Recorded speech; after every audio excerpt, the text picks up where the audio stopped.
अस्सलाम वालेकुम। दुरूद शरीफ पढ़ना।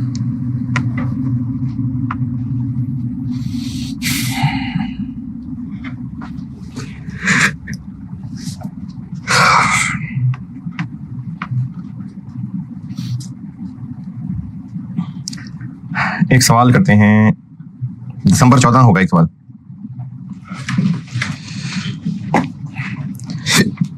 शायद चैप्टर में क्वेश्चन 7 होगा। अच्छा भाई, क्वेश्चन कहा था देख लें, अगर आरजी वाला देखा नहीं, शाबाश, आपने पूछना कुछ। इस बुक में क्वेश्चन 7 होगा, एनर्जी जेन लिमिटेड।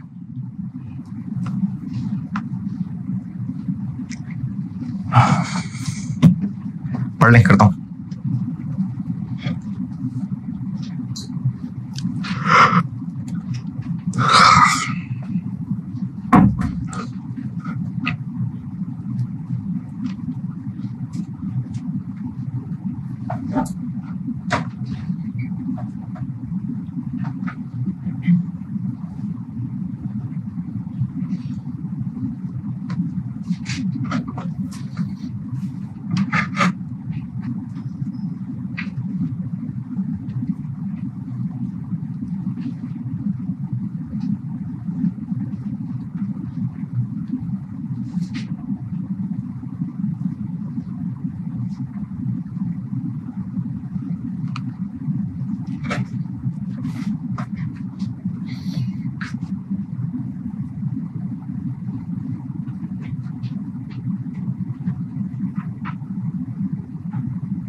चाय देना।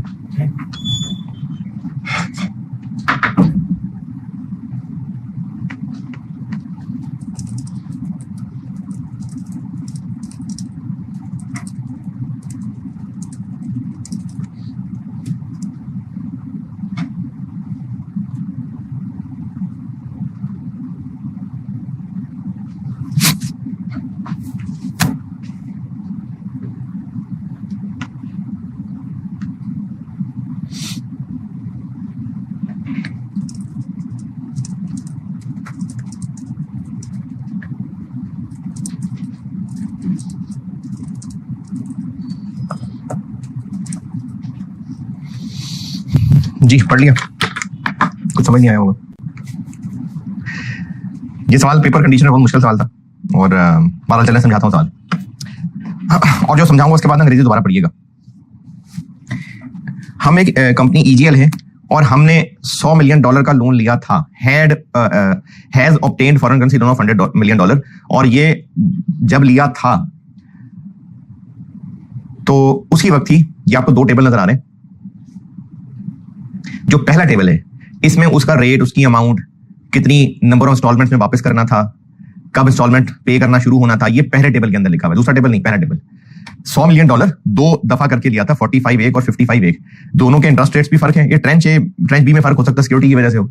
तो ये दो टुकड़ों में लोन लिया था, उनका इंटरेस्ट रेट, उनकी नंबर ऑफ इंस्टॉलमेंट्स, उनकी डेट ऑफ इंस्टॉलमेंट्स, ये पहले टेबल में दी है। इसमें दो रिस्क थे। हम चूंकि पाकिस्तानी कंपनी है तो एक रिस्क डॉलर का है और एक रिस्क जो है वो लाइबोर का है, लंदन इंटरबैंक ऑफर रेट। इसको हेज किया था हमने, ये स्वैप होता है, ये जो हेज किया हुआ है, हेज जिस बैंक से किया था, जिससे भी किया था, उसने हमें जो वादे किए थे ना, जैसे ट्रेंच ए बताता हूं। ट्रेंच ए कितना लोन था? ट्रेंच ए 45 मिलियन असल में लोन था ये, और इसका इंटरेस्ट था लाइबर प्लस 2.85%। हमने जिस बैंक से स्वैप किया उसने ये कहा कि तुम्हारे $45 मिलियन पे जो इंटरेस्ट पड़ेगा, तो इंटरेस्ट के लिए भी और प्रिंसिपल के लिए भी, यानी जब इंटरेस्ट देना होगा तब भी और जब प्रिंसिपल वापस करना होगा तब भी, क्योंकि इंस्टॉलमेंट में वापस करना है, डॉलर तुम हमसे ले लिया करना और हम तुम्हें डॉलर दिया करेंगे 72 ये डॉलर का रेट एप्लीकेबल है फॉर प्रिंसिपल रीपेमेंट भी प्लस इंटरेस्ट भी। ये हो गया रुपीज और डॉलर का मसला। लेकिन कितना इंटरेस्ट? उसने साथ कहा कि इंटरेस्ट की जो कैलकुलेशन है ना, वो तुम जो दे रहे होगे अपने बैंक को, वो होगा लाइबर प्लस 2.85। ये जो 2.85 वाला पोर्शन है ये तुमने खुद ही डील करना है।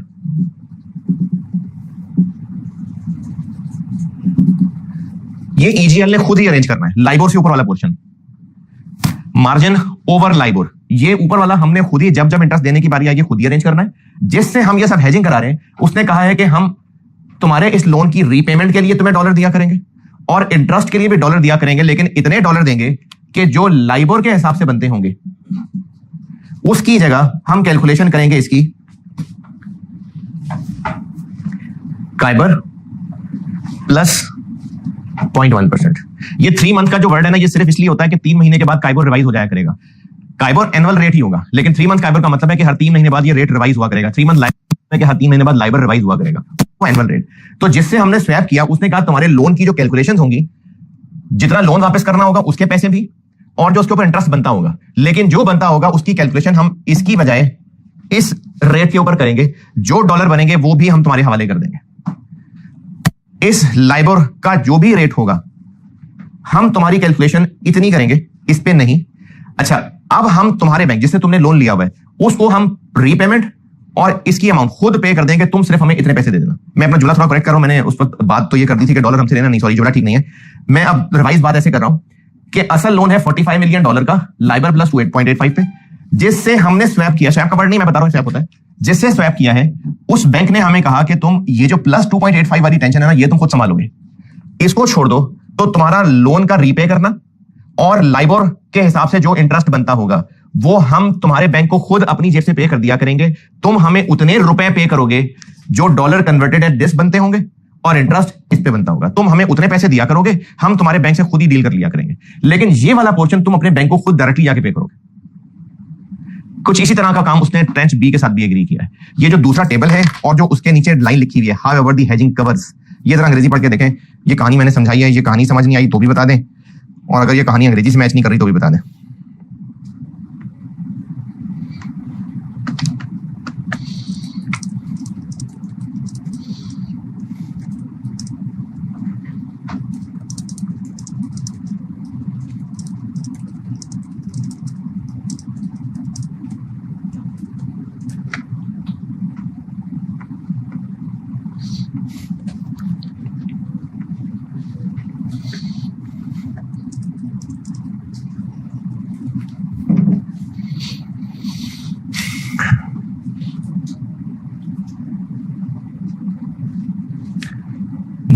दूसरे टेबल के नीचे लिखी हुई अंग्रेजी और ऊपर जो टेबल का ओरिजिनल टेबल है, ये बात समझे या नहीं? हमने जिस बैंक से लोन लिया था उसके साथ ये टर्म्स तय थी। जो बैंक हमें स्वैप करके दे रहा है उसने कहा है कि उस बैंक की रीपेमेंट प्लस इसके हिसाब से जितना रेट बनेगा वो हम खुद अपने पास से उस बैंक को निपटा दिया करेंगे। सिर्फ ये वाला पोर्शन तुम खुद उनको पे करके आया करना। इसकी जगह तुम हमें इतने रुपए दे दिया करना जो इस सारी कैलकुलेशन पे इस रेट पे रुपए में ट्रांसलेशन होगी और इसकी जगह ये रेट अप्लाई होगा। तो जो रुपए बनेंगे वो हमें दे देना, हम तुम्हारी वो रीपेमेंट खुद संभाल लेंगे। ये इन दो टेबल्स और उसके नीचे लिखी हुई अंग्रेजी का मतलब है। अगर ये बात समझ आई तो सवाल आगे बढ़ेगा, नहीं समझ आई तो मैं और कोशिश करता हूं। हाँ जी,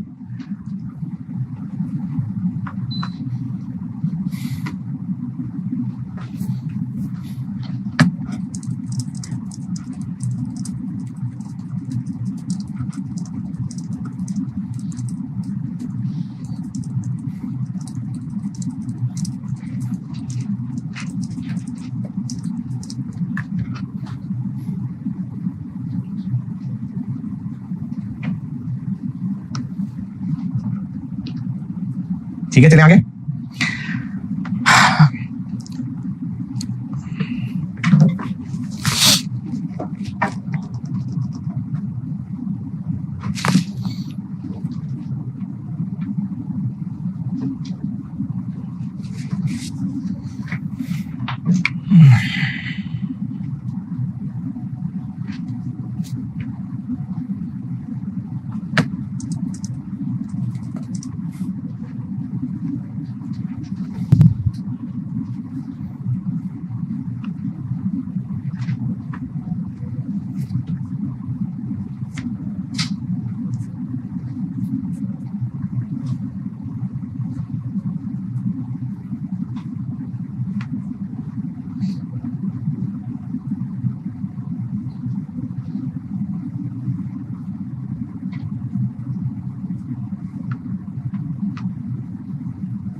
ये लोन लिए हुए हमें ऐसा हो गया था और अभी हमने कुछ दिन पहले यहां लोकली बॉन्ड्स इशू किए थे 13% पे और हमें लग रहा है कि ये बड़ा अच्छा काम था। तो लास्ट पैराग्राफ ये है, second last, after the successful issue of the bonds EGL is presently considering an option to pay off the entire foreign currency loan by issuing a new series of bonds। और requirement की wording देखें अगर, analyse the loan substitution option. ये loan substitution कहां से आ गई? Foreign currency loan पे of हो जाएगा, हमारे पास बहुत पैसे हैं कि हम लोन पे ऑफ कर देंगे, नहीं, हम मजीद नया पैसा रेज करेंगे बॉन्ड इशू करके। तो इसलिए लोन सब्स्टिट्यूशन ऑप्शन कि हम बॉन्ड इशू करके लोकली पैसा रेज करें और उस फॉरेन लोन को पे ऑफ कर दें। तो ये अभी हम सोच रहे हैं कितना पैसा नए बॉन्ड से रेज करेंगे जितना लोन पे ऑफ करने के लिए चाहिए, और नए बॉन्ड्स पे इंटरेस्ट रेट क्या रखेंगे, ये इस पैराग्राफ में जो अंग्रेजी छुपी हुई है ना, यहां से मतलब निकालना पड़ेगा। यहां तक अगर सवाल की रिक्वायरमेंट खत्म हो जाती, analyse the loan substitution option and give appropriate recommendations, full stop. तो कैसे कंपेयर करते कि हम पुराना लोन चलाएं या नया लोन रेज कर लें जिसमें इंटरेस्ट कॉस्ट कम पड़े, या जैसे कल कर रहे थे रीपेमेंट्स की पीवी निकालते, सबसे बेस्ट यही होता। या इनका अब जितना कैश फ्लोज बाकी रह गए उनका IRR निकालते कि हमें कौन सा लोन कितना कॉस्ट पड़ेगा। लेकिन इन्होंने कहा है for the purpose of simplicity you may restrict your calculations to the calendar year 2015, यानी सिर्फ 2015 को सामने रख के बताना आपने जो भी बताना है।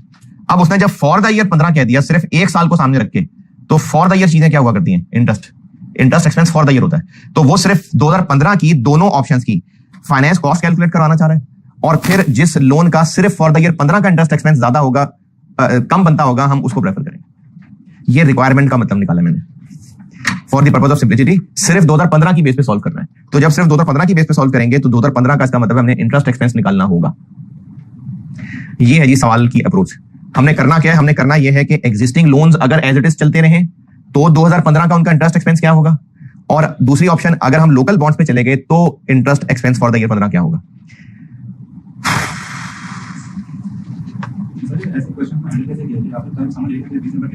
हाँ, तो ये इस दौर में जो लोग फेल हुए थे वो जब रिजल्ट के बाद मिलते थे तो ये उनके एक बड़ा फेस सेविंग मिल गई थी। उन्होंने कहा जी सर बस हम ना वो सवाल खोल के बैठ गए थे बस, हालांकि फेल चाहे 15 नंबर लेके हुए हूं, लेकिन तो इस तरह के सवालों को हैंडल करने की स्ट्रेटेजी बस जो जितना समझ आ रहा है कर दें, जो जितना समझ आ रहा है। कुछ तो समझ आ रहा होगा ना, अगर आप इसको पढ़ पढ़ के बार बार सिरा ढूंढने की कोशिश कर रहे हैं और नहीं पकड़ा जा रहा तो जो जितना समझ आ रहा है कर दें कैलकुलेशंस। चलें करता हूं उसको।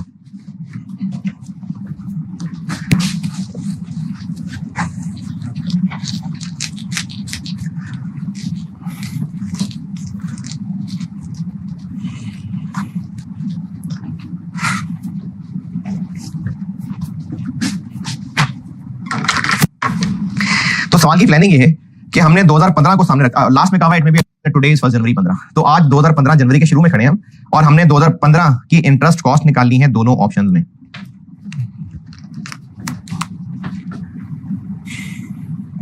ये मैं कर रहा हूं दिसंबर 14, और पहले हम लेते हैं जो एग्जिस्टिंग लोन है, अगर उसी को कंटिन्यू करें तो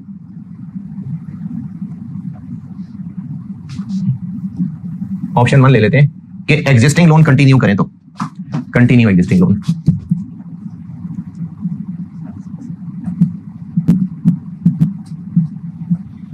कंटिन्यू एग्जिस्टिंग लोन। अच्छा, इसमें ना थोड़ी सी आसानी है, आसानी क्या है, लेकिन थोड़ी सी आसानी है कि अगर ट्रेंच ए समझ आ गया तो ट्रेंच ए की जो कैलकुलेशंस हैं सारी बिल्कुल वही कैलकुलेशंस ट्रेंच बी के लिए, सिर्फ फिगर्स बदलेंगे। यानी अगर ट्रेंच ए क्लिक कर गया तो उसके जितने नंबर वर्किंग के मिलने हैं बिल्कुल थोड़ी सी मेहनत से ट्रेंच बी वाले भी मिल जाएंगे। तो ट्रेंच ए करता हूं सॉल्व।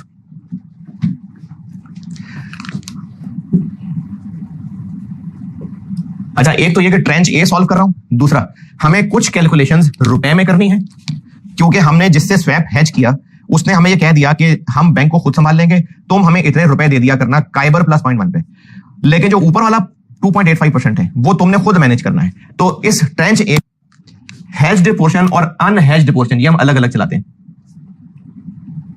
पहले मैं हेज्ड पोर्शन को लेके कर रहा हूं सवाल। अलग अलग मैं इसलिए चला रहा हूं क्योंकि जो हेज्ड पोर्शन, अच्छा हाँ, डॉलर लोन है और जो लोकल डिवेंचर्स हैं वो तो रुपीज में होना है, तो हमें इनको कंपेयर करने के लिए रुपीज में ही लाना पड़ेगा ना, तो डॉलर वाले को भी रुपीज में लाना है। तो मैं हेज्ड पोर्शन और अनहेज्ड पोर्शन इसलिए अलग अलग सॉल्व कर रहा हूं कि इसको रुपीज में लाने के लिए 72 रुपए लगेंगे और अनहेज्ड पोर्शन को रुपीज में लाने के लिए वो स्पॉट रेट लगेंगे। तो इसलिए हेज्ड पोर्शन और अनहेज्ड अलग अलग सॉल्व कर रहा हूं। $45 मिलियन पे इंटरेस्ट लगता रहेगा, नहीं वो तो रीपे हो रहा है, तो हमें देखना पड़ेगा कि एज ऑन 1 जनवरी लोन आउटस्टैंडिंग है कितना। आउटस्टैंडिंग लोन एज एट 1 जनवरी 15 बनता कितना है। 45 मिलियन लिया था, कितनी किस्तों में वापस करना था 29, और अभी हम खड़े हैं 1 जनवरी 15 यानी 31 दिसंबर 14 तक गुजार आए हुए हैं। तो 30 सितंबर 10 से वापसी शुरू कर दी थी, 31 दिसंबर 14 तक कितनी किस्तें दे चुके थे।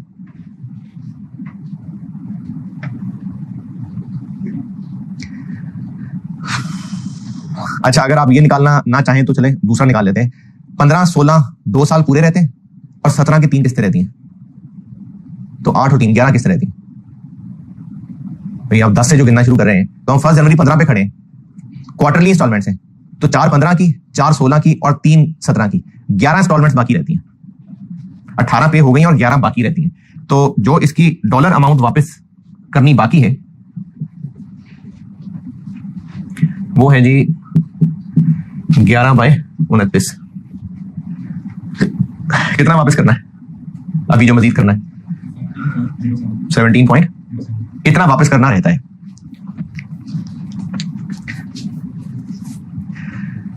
हमने ये लोन जो वापस करना है प्रिंसिपल पोर्शन और जो उस पे इंटरेस्ट देना है लाइबोर की हद तक, उसके लिए हमें खुद कहीं से डॉलर अरेंज करना है। जो लोन वापस करना है और जो लाइबोर पोर्शन तक इंटरेस्ट बनता है, इसके लिए खुद हमने डॉलर कहीं से अरेंज करने नहीं। जो हेज किया हुआ है उसने कहा है ये खुद हम पे ऑफ कर देंगे, तुम हमें बस रुपए दे दिया करना। तो हेज्ड पोर्शन की कैलकुलेशन रुपीज में होने लगी। क्योंकि वो तो देने हमने रुपए ही है और उनके ऊपर रेट कैलकुलेट होना है, वो भी काइबर प्लस 0.1 होना है। तो हेज्ड पोर्शन मैंने डॉलर लोन निकाला जरूर है, लेकिन मैं साथ ही इसको रुपीस में भी कन्वर्ट कर देता हूं। चूंकि हमने जिससे हेज किया हुआ है उसने हमें डॉलर कितने रुपए पे तय कर लिया हुआ है, 72 पॉइंट। तो अब हम अपनी सारी हेज्ड पोर्शन की कैलकुलेशंस इसको रुपी में लाके उस रुपी अमाउंट की मेरी सारी कैलकुलेशंस करेंगे। 1 2 3 1। तो अब हम लोग ट्रेंच ए, अच्छा हम लोग करने क्या लगे, सवाल की प्लानिंग क्या है, हम लोग interest cost for the year 15 निकालने लगे।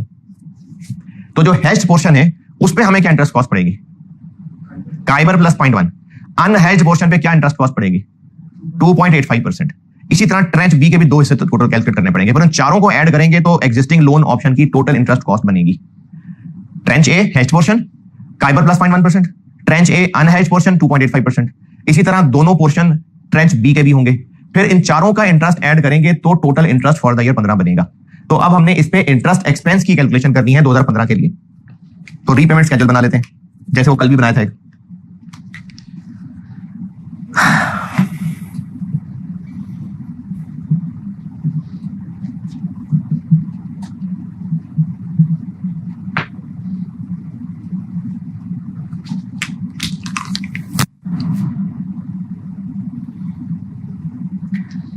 2015 का ओपनिंग बैलेंस कितना है, 1231। और पहले क्वार्टर का इंटरेस्ट कितने रेट पे लगेगा, काइबर प्लस 0.1%। काइबर कितना है,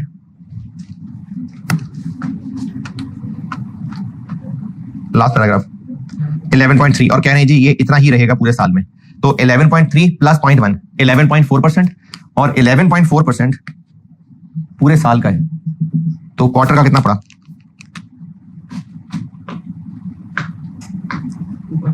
2.85। ये भी 2.85 होना, अच्छा।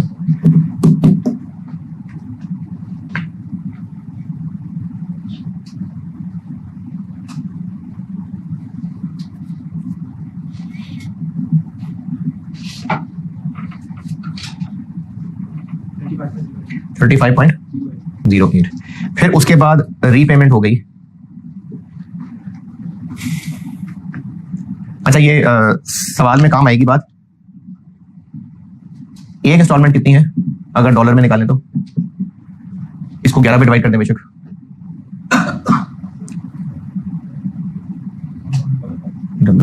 ये इधर काम आएगी बात। और अगर रुपी में निकालें तो चाहे 1.55 को 72 11 से कर दें, चाहे इसको 11 से डिवाइड कर दें, 111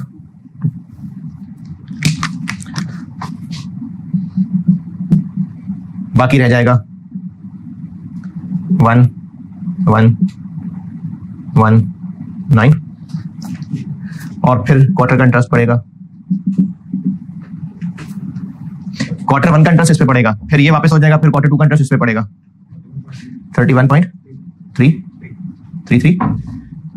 फिर उसके बाद दूसरी रीपेमेंट हो जाएगी 112, बाकी रह जाएगा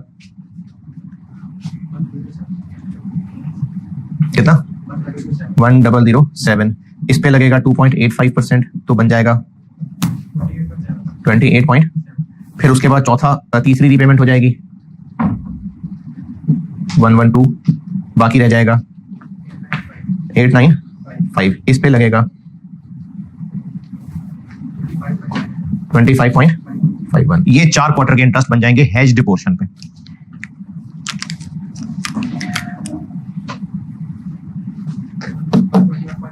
वन टू 1 पॉइंट, ये हो गया ट्रेंच ए हेज्ड पोर्शन के साल का इंटरेस्ट।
हाँ जी, हेज पोर्शन। अच्छा, अब इसका अनहेज्ड पोर्शन। ये जो अनहेज्ड पोर्शन है उसमें भी कैलकुलेशन तो हमें इंटरेस्ट की ऐसे ही करनी पड़ेगी, लेकिन वो जो 2.85 होगा वो कौन सा वाला होगा? वो जो लाइबर से ऊपर है वो भी एनुअल 2.85 है। लेकिन हमें इस टेबल में इंटरेस्ट पहले डॉलर में कैलकुलेट करना पड़ेगा, उसके बाद उसको एक्सचेंज रेट लगा के रुपीज में लाना पड़ेगा। यानी यही वाला काम करने लगा हूं मैं, लेकिन इंटरेस्ट दो टुकड़ों में कैलकुलेट करूंगा। Unhedged portion. अनहेज्ड पोर्शन की जब इंटरेस्ट कॉस्ट निकालेंगे तो ये 3 कॉलम तो मैं ऐसे ही बनाऊंगा, लेकिन फर्क ये होगा कि ये मैं डॉलर में बना रहा हूं। उसके बाद उस पे एक्सचेंज रेट लगा के रुपीज में भी लाना पड़ेगा।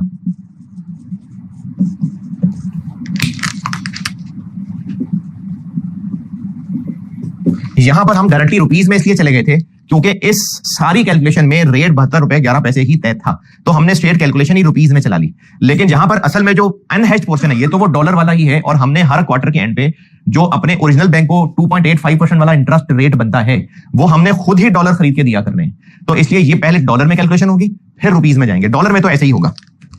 ओपनिंग बैलेंस कितना डॉलर चल रहा है? 17.07, और इंटरेस्ट लगना है 2.85 साल का है।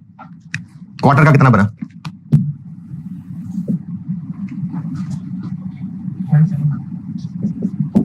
पहले क्वार्टर का इंटरेस्ट क्या बनेगा? 0.12। फिर उसके बाद हम एक इंस्टॉलमेंट वापस कर देंगे 1.55, बाकी रह जाएगा 15 दूसरे क्वार्टर का इंटरेस्ट लगेगा 0.11। फिर हम लोग दूसरे क्वार्टर के पैसे भी वापस कर देंगे, फिर रह जाएगा तीसरे क्वार्टर का इंटरेस्ट पड़ेगा जी पॉइंट।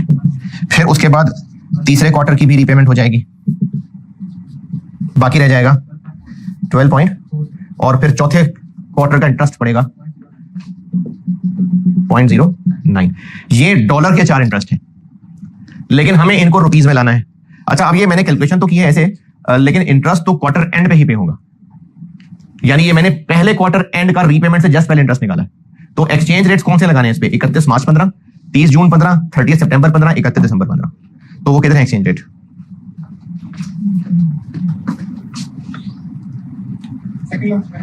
सेकंड लास्ट पैराग्राफ पे लिखा हुआ है कि स्पॉट रेट अभी तो 102 है और आपने इंटरेस्ट रेट पैरिटी लगा के निकालने हैं। तो इंटरेस्ट रेट पैरिटी में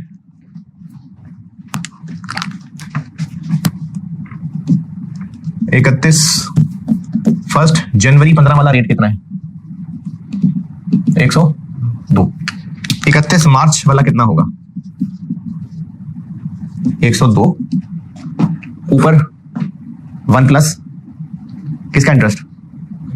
पाकिस्तान वाला, मतलब काइबोर 1.0285। ये क्या किया मैंने? 11.3। हम तो क्वार्टर बाद निकाल रहे हैं ना, तो 11.3 को क्वार्टर कर लिया। लाइबर कितना है? 2 पॉइंट, उसको भी पर क्वार्टर करें।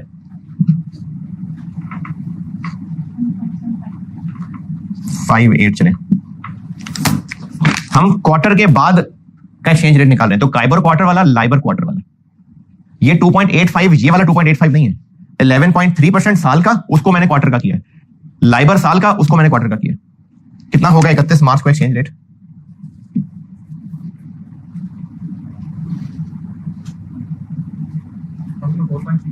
104.3। 30 जून को कितना होगा? 104.3, 1.0285, 1.0058, 106.66। 30 सितंबर 15 को कितना होगा? 106.66 इंटू 1.0285 डिवाइडेड बाय 1.0058, 109 पॉइंट। और 31 दिसंबर 15 पे कितना होगा? 109.06, 1.0285, 1.0058, 111.52।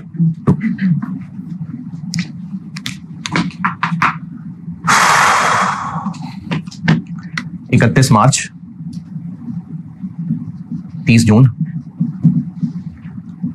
30 सितंबर और 31 दिसंबर। 12.69, 11.79, 10.86, 9.87, 45 पॉइंट। तो ट्रेंच ए का total interest expense for the year बन गया 45 प्लस 121। ये हो गया ट्रेंच ए।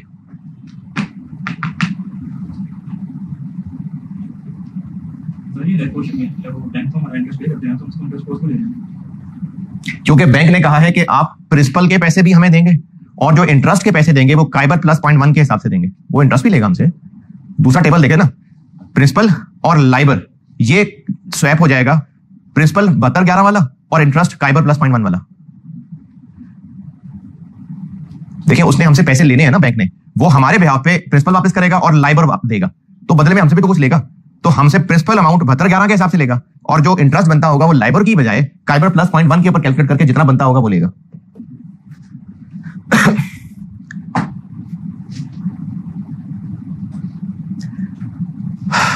अच्छा अगर ईमानदारी से करें तो मुश्किल से 5-7 मिनट का काम है। ट्रेंच बी आप करें सॉल्व, बिल्कुल सब सेम, सिर्फ फिगर्स बदलनी है। ट्रेंच बी सॉल्व कर दें, लिख के कर देंगे तो अच्छी बात है।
ज्यादा देर लगे यार।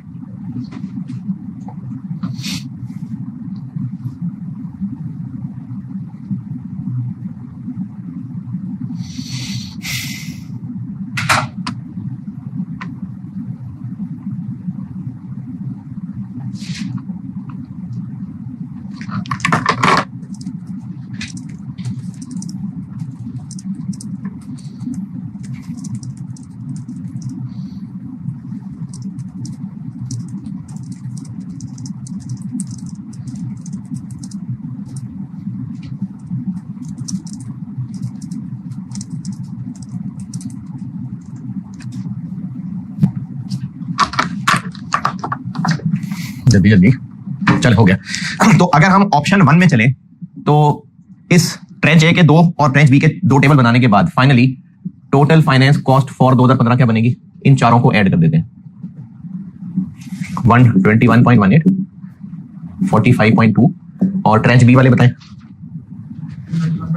2 2 5 8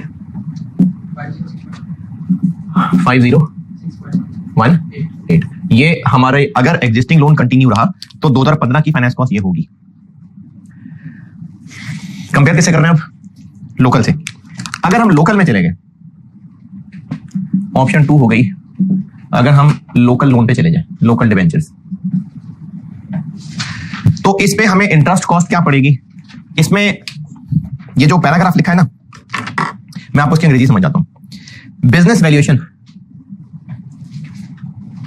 डिबेंचर्स की मार्केट वैल्यू कैसे निकलती है, डिबेंचर्स की market value future cash flows की इन्वेस्टर के अभी इस वक्त जो रिक्वायर्ड रेट ऑफ रिटर्न चल रहा है उस पे पीवी। अगर हम कोई डिबेंचर इशू करना चाह रहे हैं और उस पे 10% कूपन रखते हैं और इन्वेस्टर उस 100 रुपए के डिबेंचर के लिए 100 रुपए ही देने को तैयार हो जाता है, अगर हम कोई डिबेंचर इशू करना चाह रहे हैं और हम उस पे कूपन रखते हैं 10% और वो इन्वेस्टर हमें 100 रुपए ही देने को तैयार हो जाता है। ये मैं कल आपने एक जबानी सवाल देखा होगा, डिबेंचर 3 ऑप्शंस थी कल वाली क्लास में, जबानी देखा था। एक 0 कूपन बॉन्ड था, एक मार्केट इंटरेस्ट रेट के ऊपर था, एक 8% के ऊपर था। तो अगर हम लोगों को डिबेंचर इशू कर रहे हैं और 10% कूपन रख रहे हैं, अगर मार्केट में लोगों की रिक्वायरमेंट 10% ही चल रही है तो कितने रुपए देने को तैयार हो जाएंगे लोग हमें, पूरे 100 रुपए। और अगर लोगों की डिमांड मार्केट में 10% से ज्यादा चल रही है तो 100 से कम देंगे ना। अगर हम लोगों को 10% कूपन ऑफर कर रहे हैं, हम कहेंगे 10% मिलेगा, लोगों की डिमांड 10 से ज्यादा है तो हमें वो उस डिबेंचर के 100 रुपए देंगे, कम देंगे। और अगर लोगों की डिमांड 10 से कम है और हम 10 दे रहे हैं तो ज्यादा पैसे देंगे। अगर हम 100 रुपए का डिबेंचर 100 रुपए पे ही इशू करना चाहें तो लोगों को कितना कूपन ऑफर करना पड़ेगा जो मार्केट की डिमांड चल रही है। After the successful issue of the bonds, ये मैं सेकंड लास्ट पैराग्राफ पढ़ रहा हूं। EGL is presently considering an option कि वो फॉरेन लोन वापस कर दे by issuing a new series of bonds. Market में इंटरेस्ट रेट्स गिर रहे हैं। EGL plans to offer new bonds जिसका इंटरेस्ट रेट होगा तो काइबोर प्लस समथिंग, लेकिन इतना होगा in line with the current market price. यानी जो अभी मार्केट में करंटली ट्रेंड चल रहा है हमारे डिवेंचर्स की, जो अभी मार्केट में प्राइस सेट हुई है, इस वक्त जो ऊपर वाले पैराग्राफ में पता चल रहा है कि हमारा बॉन्ड पुराना वाला 103 रुपए पे बिक रहा है, तो ये 103 रुपए की प्राइस कैसे निकली होगी? जो कूपन है उसके ऊपर लोगों ने डिस्काउंटिंग की होगी अपने इस वक्त के रिक्वायर्ड रेट पे। तो हम नए डिवेंचर के ऊपर क्या कूपन रख के वो नए डिवेंचर इशू करने जा रहे हैं जो अभी मार्केट में लोगों की डिमांड चल रही है। ये इस सेंटेंस का मतलब है EGL plans to offer new bonds whose interest rate would be linked to 3 month काइबर। इसका मतलब सिर्फ इतना है कि हम फ्लोटिंग रेट डिवेंचर इशू करेंगे, लेकिन कितना कूपन रखेंगे? In line with the current market price. क्या मतलब है इस बात का? कि जो लोगों के अभी इस वक्त 103.7 रुपए मार्केट वैल्यू में लोगों की रिक्वायरमेंट नजर आ रही है, उतना कूपन रखेंगे। तो कैसे पता लोगों की क्या रिक्वायरमेंट चल रही है? हमें एग्जिस्टिंग बॉन्ड्स का YTM निकालना पड़ेगा, यील्ड टू मैच्योरिटी। ये कॉस्ट ऑफ कैपिटल में पढ़ाया था कि अभी लोगों का रिक्वायर्ड रेट ऑफ रिटर्न क्या है। अगर ये जानना हो तो वो YTM होता है, यील्ड टू मैच्योरिटी। यानी हमें एग्जिस्टिंग डिवेंचर्स का उसका टाइम पीरियड भी बताया हुआ है, उसकी फेस वैल्यू भी पता है, उसकी मार्केट वैल्यू भी पता है। अगर हम उसका YTM निकालें जो कि IRR होगा उसका, तो उससे पता चल जाएगा लोगों की अभी डिमांड क्या चल रही है। तो हम नए डिवेंचर पे क्या कूपन रखेंगे? उतना ही जो लोगों की भी डिमांड चल रही है। और IRR आप निकाल लेंगे, इसका आंसर आता है 12%, 12%। तो हम नए डिवेंचर का कूपन रखेंगे यकीनन 12%। तो उन नए डिवेंचर्स पे इंटरेस्ट कॉस्ट 12% पड़ेगी और 12% आपको वर्किंग करके निकालना पड़ेगा। 12% आ जाएगा उसका आंसर। कितने रुपए के नए डिवेंचर इशू करेंगे? Total amount. हमने नए डिवेंचर इशू करने क्यों है? लोन वापस करने हैं। तो कितना लोन वापस करना है? इतना ट्रेंच ए है और ऐसे ट्रेंच बी निकाला होगा वो है। इतना लोन है ना जो वापस करना है। तो 1231 एक है और 23491 एक, इतना है जो हमने वापस करना है।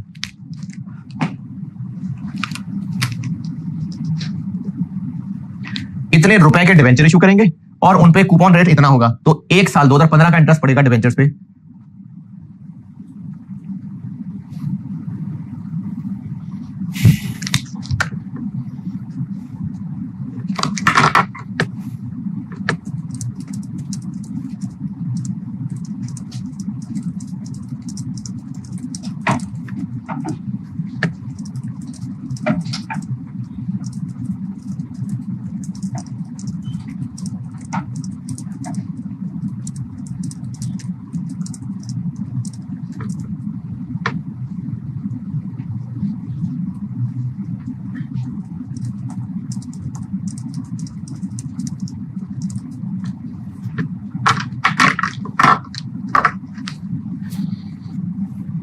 कितना बना? 429.60। अच्छा, अगर हम लोन पे ऑफ करेंगे तो डिवेंचर इशू करने से उस पर इंटरेस्ट कॉस्ट तो पड़ेगी, लेकिन हमसे सवाल पूछा है 2015 का, तो लोन पे ऑफ करने पे पेनल्टी भी पड़नी है। ये बात लिखी हुई है दूसरे पैराग्राफ, सेकंड लास्ट पैराग्राफ के एंड पे। अगर हम टर्मिनेशन करवाएंगे in case of early termination of foreign currency loan, EGL will be required to pay 1.5% penalty. और ये जो 1.5% पेनल्टी देंगे, ये भी वो हेजिंग वाले एग्रीमेंट में कवर हो जाएगी? नहीं। तो ये जो पेनल्टी है ये हमें फिर मार्केट से डॉलर खरीद के देनी पड़ेगी। ट्रेंच ए का लोन कितना बाकी है? 17.07। ट्रेंच बी का कितना? 27.5। इन पे हमें 1.5% पेनल्टी देनी पड़ेगी अभी 1 जनवरी को, और मार्केट से डॉलर मिलेगा 102 का। अगर हम लोकल डिवेंचर ऑप्शन पे जाएंगे तो ही ये कॉस्ट पड़ेगी ना, 68.79। तो अगर हम लोग लोन कंटिन्यू करते हैं तो ये 2015 का इंटरेस्ट एक्सपेंस है, पे ऑफ करते हैं तो ये, तो पे ऑफ करना ज्यादा बेहतर है।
जी, सवाल की अंग्रेजी में कोई डाउट खरीद।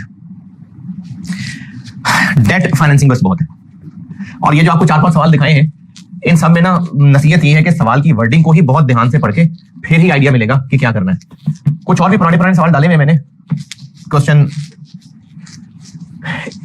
7 से ऊपर कोई 1-2 सवाल हैं जो शायद मैंने नहीं जिक्र किए, वो आप बाद में अगर कभी करना चाहें तो देख लीजिएगा। लेकिन इनसे यही सिखाना था कि सवाल की वर्डिंग को ध्यान से देखना पड़ेगा और पूरे बीएफडी में पढ़ा हुआ कहीं ना कहीं नॉलेज वो इस पे टेस्ट हो रहा होगा। देखिए, फॉरेन करेंसी भी आ गया, आई निकालना भी आ गया, तो इसलिए मैं ये चैप्टर एंड पे कराता हूं।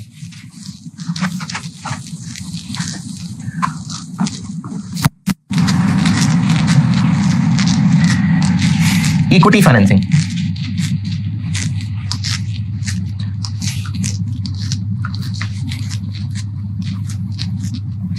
इक्विटी फाइनेंसिंग में ना 2-3 टर्म्स हैं, वो नाम लेके भी पूछी जा सकती हैं।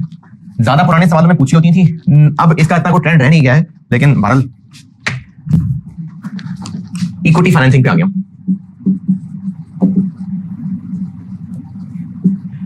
डेट फाइनेंस बस बहुत है। डेट फाइनेंस का कंक्लूजन ये है कि सवाल ध्यान से पढ़ना। इक्विटी फाइनेंसिंग में ना 2 टर्म्स हैं जो आपसे नाम लेके पूछी जा सकती हैं, और ये दोनों टर्म्स राइट इशू से रिलेटेड है। राइट इशू क्या होता है?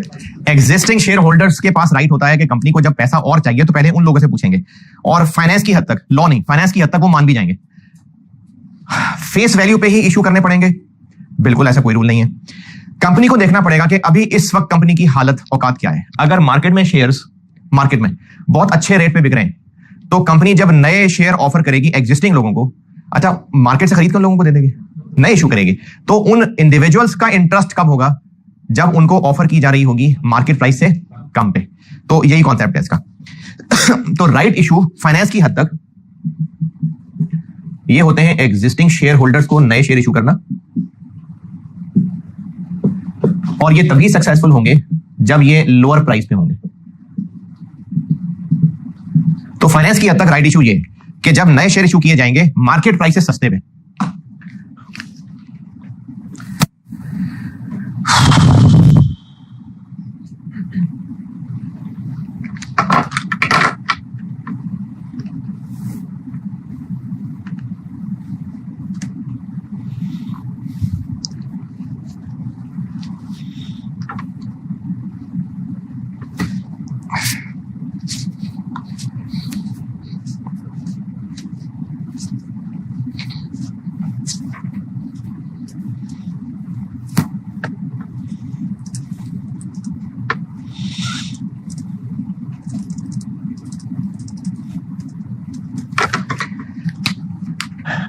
इससे रिलेटेड एक चीज नाम लेके पूछी जा सकती है, जो अगर रिपोर्टिंग नहीं, अब तो सिलेबस में नहीं है, कैफ में चला गया। अब तो एक चीज होती है TERP, theoretical x right price. ये नाम लेके भी पूछी जा सकती है, पुराने सवाल में पूछी जाती थी।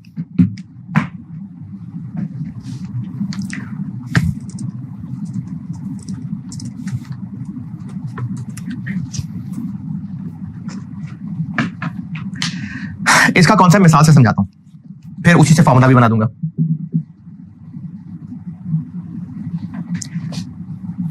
करंट मार्केट प्राइस है 40 रुपए, एग्जिस्टिंग इशूड शेयर कैपिटल है 5 मिलियन शेयर्स।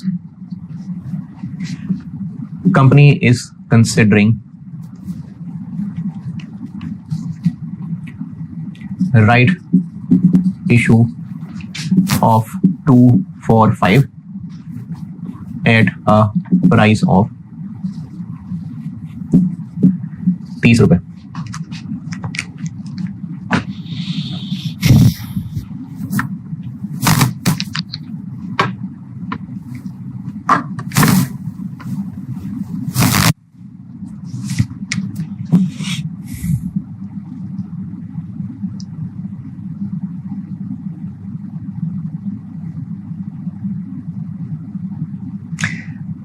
जब कंपनी राइट इशू कर देगी तो शेयर की मार्केट में जो प्राइस चल रही है वो उतनी ही रहेगी, बढ़ जाएगी या कम हो जाएगी? है? पड़ेगा तो क्या होगा? बढ़ जाएगी कम हो जाएगी? इसका असल जवाब तो ये है कि बढ़ भी सकती है, कम भी हो सकती है, उतनी भी रह सकती है, क्योंकि लोग इससे क्या परसीव करेंगे ये तो डिपेंड करता है राइट इशू किन हालात में हो रही है। अब तो बिजनेस वैल्यूएशन भी पड़ गया यार। अगर राइट इशू इसलिए हो रहे हैं कि लोगों को ये बताया जाता है कि हमें पैसे चाहिए ताकि हम फलानी कंपनी को खरीद सकें, तो हो सकता है लोग इतने खुश हो जाएं कि ये तो बहुत बड़ा ग्रुप बनने जा रहा है, तो इस खुशी में मार्केट प्राइस बढ़ भी सकती है। फिर हो सकता है कंपनी को पैसे चाहिए एक्सपेंड करने के लिए, तो भी मार्केट प्राइस बढ़ सकती है।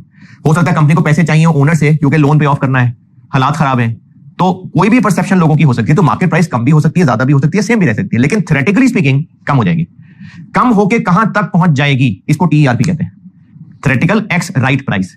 यानी अच्छा मुझे नहीं पता इसका असल मतलब ये है कि नहीं है, बारे मैंने मतलब ये निकाला हुआ है कि थ्योरेटिकली स्पीकिंग राइट के बाद प्राइस कितनी हो जाएगी, यानी जब राइट इशू हो जाएगा तो उसके बाद प्राइस कहां तक पहुंच जाएगी, इसको टीईआरपी या थ्योरेटिकल एक्स राइट प्राइस कहते हैं। और इसके लिए सिंपल सा फार्मूला ये है, जो बचपन में आपने कहीं इन्वेंट्री का एवरेज रेट का फार्मूला पढ़ा होगा, वो ये कि total market value of existing shares कितनी है, 5 मिलियन शेयर्स हैं इंटू 40, हाँ जी 200 मिलियन। राइट इशू से मजीद कितना पैसा रेज हो जाएगा,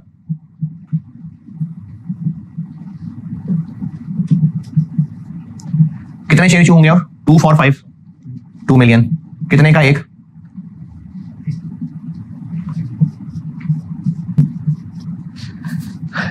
पांच मिलियन जो पहले हैं उनकी वर्थ इतनी है, जो 2 मिलियन और रेज होंगे तो उनसे टोटल इतना पैसा आएगा। अब इक्विटी की टोटल अमाउंट इतनी होगी और शेयर्स कितने होंगे 7, तो एक कितने का होगा 260 million divided by 7 million,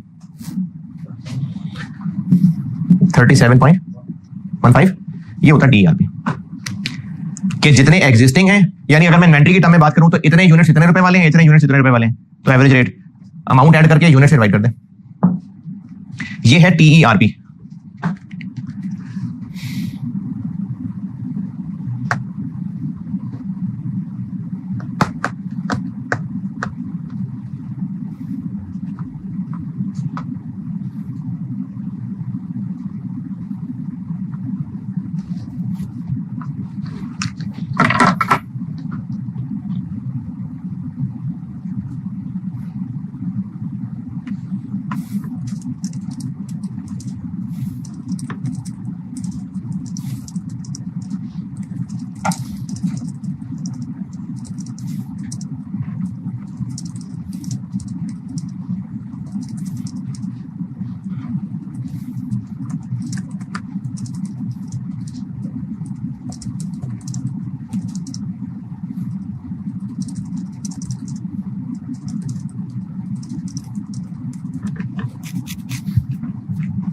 ji TRP. अच्छा ये एक चीज है जो नाम लेके कैलकुलेट हो सकती है, एक और चीज जब राइट इशू अभी हुआ नहीं है, अभी सिर्फ ऑफर हुई है, इसकी लीगल डिटेल में नहीं जा रहा, सिर्फ फाइनेंस की हद तक समझा रहा हूं। जिसको राइट इशू ऑफर हुआ है उसके हवाले एक लेटर कर दिया, यानी जिस बंदे के पास पहले 500 शेयर्स थे उसको 200 नए शेयर्स मिलने का लेटर घर आया हुआ है कि आपके पास पहले 500 शेयर्स थे, आपको हम 200 शेयर्स और इशू करना चाह रहे हैं 2 for 5, उसके पास ये लेटर आया हुआ है। फिर बता रहा हूं उसकी लीगल डिटेल के चक्कर में नहीं पढ़ा मैं, ना मुझे पता है ना मैं उस डिटेल में जा रहा हूं, बगैर लीगल डिटेल में गए वो ये चिट्ठी जैसे शेयर्स किसी को बेच सकता है तो फिर वो चिट्ठी भी किसी को बेच सकता है। अब जिस किसी को ये चिट्ठी बिकेगी और अपने शेयर भी बेच रहा होगा और साथ ही चिट्ठी बेच रहा होगा, तो वो इस चिट्ठी के पैसे देगा इसको कि बेकार चिट्ठी देगा? क्यों, क्या फायदा इस पर्ची का? सस्ते शेयर खरीदने की ऑफर है इस पर्ची के अंदर, तो इस पर्ची की भी एक वर्थ हो सकती है, उस पर्ची की वर्थ को कहते हैं वैल्यू ऑफ राइट।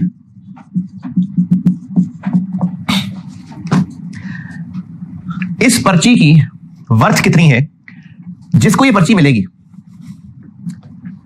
उसको कितने रुपए में शेयर मिल जाएगा एक शेयर?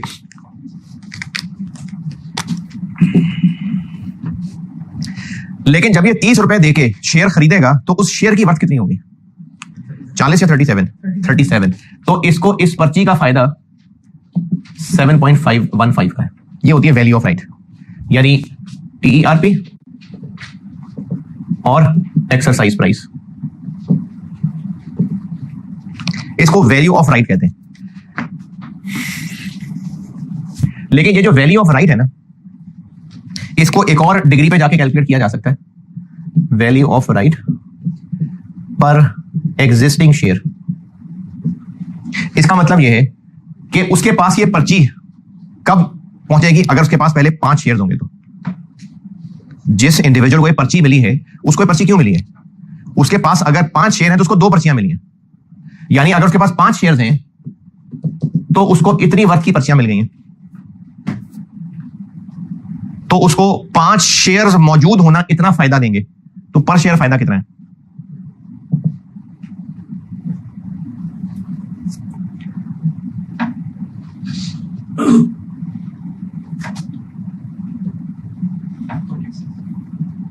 तो ये 2 चीजें हैं जो नाम लेके कैलकुलेट हो सकती हैं, टीईआरपी और वैल्यू ऑफ राइट।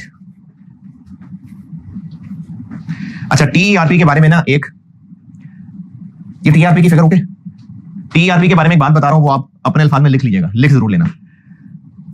अगर ये राइट इशू कंपनी लोगों को ये अनाउंस करके कर रही है कि हम इस पैसे से एक प्रोजेक्ट करने जा रहे हैं, और साथ ही उस प्रोजेक्ट की पॉजिटिव एनपीवी भी अनाउंस कर देती है, यानी कंपनी ये कह रही है कि हम लोग आपसे इस पैसे को लेके इन्वेस्ट करने वाले हैं, और जिस प्रोजेक्ट में इन्वेस्ट करने वाले हैं वो प्रोजेक्ट बहुत जबरदस्त है, और 15 मिलियन की एनपीवी हमें उम्मीद है उससे मिलने की। तो लोगों को जब ये खबर मिलेगी तो कंपनी की इक्विटी की वर्थ और बढ़ जाएगी। कितने से बढ़ जाएगी? 15 मिलियन रुपए से। यानी अगर राइट इशू करते हुए कंपनी ये अनाउंस कर दे कि इन पैसों से एक प्रोजेक्ट में पैसा इन्वेस्ट होने वाला है, और उस प्रोजेक्ट की इतनी एनपीवी की हमें उम्मीद है, तो बिजनेस की वैल्यू उतने रुपए से स्ट्रेट बढ़ जाएगी। जैसे मैं अभी 15 मिलियन कह रहा हूं तो कंपनी की वैल्यू 15 मिलियन बढ़ जाएगी। अब जब हम टीईआरपी निकालेंगे तो दिस प्लस 15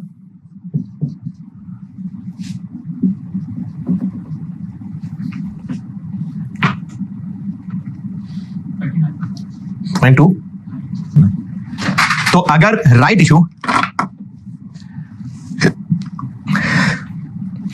राइट इशू से बिजनेस ने किसी प्रोजेक्ट में पैसा लगाना है और ये बात आवाम को बता भी दी, तो जो उस प्रोजेक्ट की एक्सपेक्टेड एनपीवी होगी वो कंपनी की इक्विटी की वैल्यू में स्ट्रेट एडिशन होगी।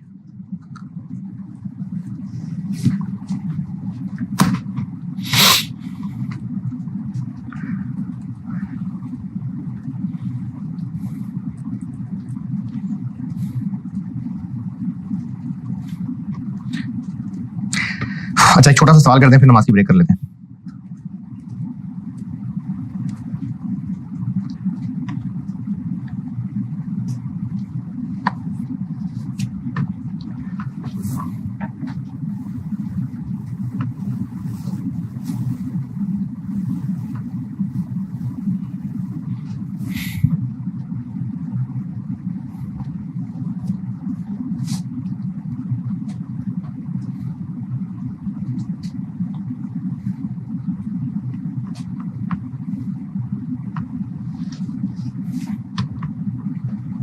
आप कर दीजिए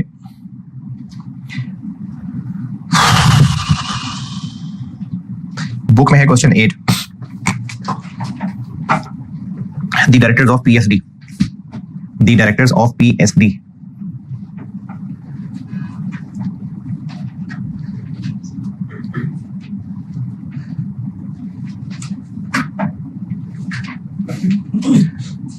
ये जून 10 अटेम्प्ट का सवाल है।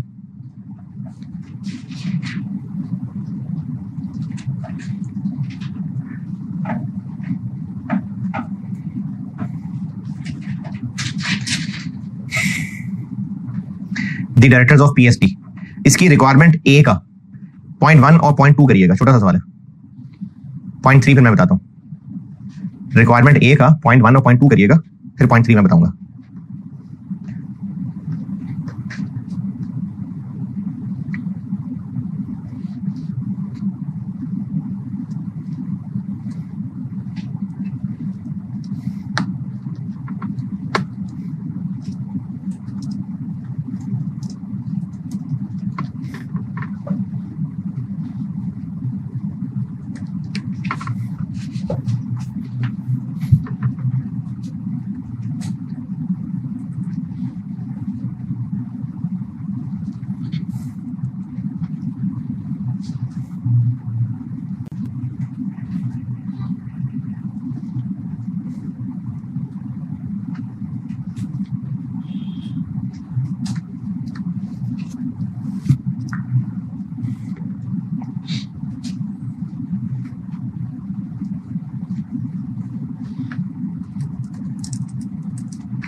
अरे छोटी सी कैलकुलेशन थी आज। हाँ जी, अच्छा इसका 0.3 पड़े जरा, ए का 0.3, रिक्वायरमेंट का 3। शेयर प्राइस कैलकुलेट करवा रहा साल बाद की, ये तो बिजनेस रिलेशन हो गया है ना, तो बिल्कुल ठीक है। मेथड कौन सा अवेलेबल है सवाल में या रिक्वायरमेंट में या सवाल में? पीई रेशो, पी रेशो, क्योंकि उसने कहा है कि अगर राइट इशू ऑप्शन पे गए तो पी रेशो वही रहेगी जो है, और अगर लोन ऑप्शन पे गए तो 30% कम हो जाएगी। तो ये पीई रेशो से शेयर की वैल्यूएशन करवा रहा है, अभी की के साल बाद की, साल बाद की। तो शेयर प्राइस पी रेशो निकालने के लिए हम ईपीएस चाहिए होगी, उसको मल्टीप्लाई कर लेंगे शेयर पी रेशो से। तो इसका मतलब हमें अब ईयर 1 की इनकम स्टेटमेंट बनानी पड़ेगी। राइट इशू ऑप्शन पे गए तो नंबर ऑफ शेयर्स और होंगे, बैंक लोन ऑप्शन पे गए तो नंबर ऑफ शेयर्स और होंगे। तो ईपीएस पैट निकलेगा और नंबर ऑफ शेयर से डिवाइड होगा, और पी से मल्टीप्लाई करेंगे तो शेयर प्राइस आ जाएगी। ये रिक्वायरमेंट 3 की वर्डिंग देखें, यही मतलब है। तो बेशक जबानी सोल्यूशन ही देख लें, खैर है सोल्यूशन ही देख लें, पार्ट 3 का सोल्यूशन देख लें। साल की इनकम स्टेटमेंट दोनों ऑप्शन पे बना के, एक ऑप्शन में इंटरेस्ट जो पहले है वही रहेगा, दूसरी ऑप्शन में मजीद इंटरेस्ट आ जाएगा। तो सिंपल सा है, तो सोल्यूशन ही देख लें, खैर है।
हाँ जी ठीक है, चलें ठीक है, नमाज पढ़ लें, फिर आखिरी लेक्चर 84 लगाते हैं।